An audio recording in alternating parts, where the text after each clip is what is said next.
प्रिय बच्चों, आज हम कक्षा 8 का पाठ 5 तोड़ती पत्थर पढ़ेंगे। तोड़ती पत्थर कविता सूर्यकांत त्रिपाठी निराला जी द्वारा लिखी गई है।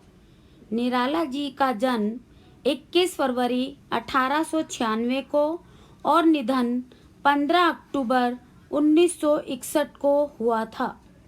शब्दार्थ: पथ, रहा, नत, झुके हुए, गुरु, भारी, अट्टालिका, ऊंची इमारत, दिवा, दिन, ढुलक, नीचे की ओर बहना, शाम, काला, कर्मरत, कार्य में लगा हुआ, प्रहार, चोट, प्रकार, चार दीवारी, सुघर, सुघड़, सीकर, पसीने की बूंदें, अट्टालिका, अट्टालिका। प्रस्तुत कविता तोड़ती पत्थर। कवि कहते हैं, मैंने एक मजदूर स्त्री को इलाहाबाद के पथ पर पत्थर तोड़ते हुए देखा, जो कि छाया विहीन पेड़ के नीचे बैठी हुई थी। उसका शरीर सुडौल, आंखें नीचे किए हुए और उसका रंग काला था।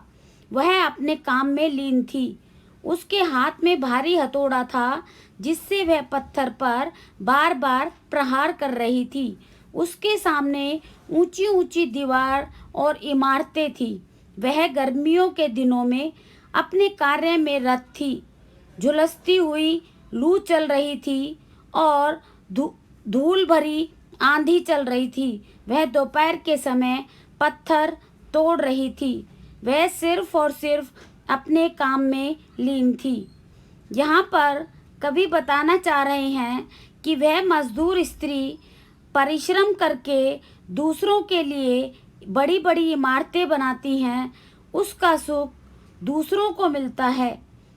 वह अपने काम में लीन रहती है।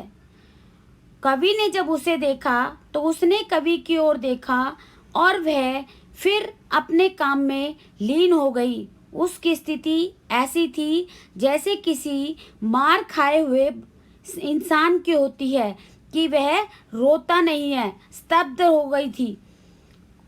कवि कहते हैं कि मेरे मन में एक बात उठी कि ये परिश्रम करने वाले जो लोग हैं, इन्हें भी सम्मान मिलना चाहिए, क्योंकि वह अपने कार्य में लीन रहकर, कर्मरत रहकर पत्थर तोड़ती हैं, बड़ी बड़ी इमारतें बनाती हैं और उसका सुख दूसरों को ही प्राप्त होता है। धन्यवाद।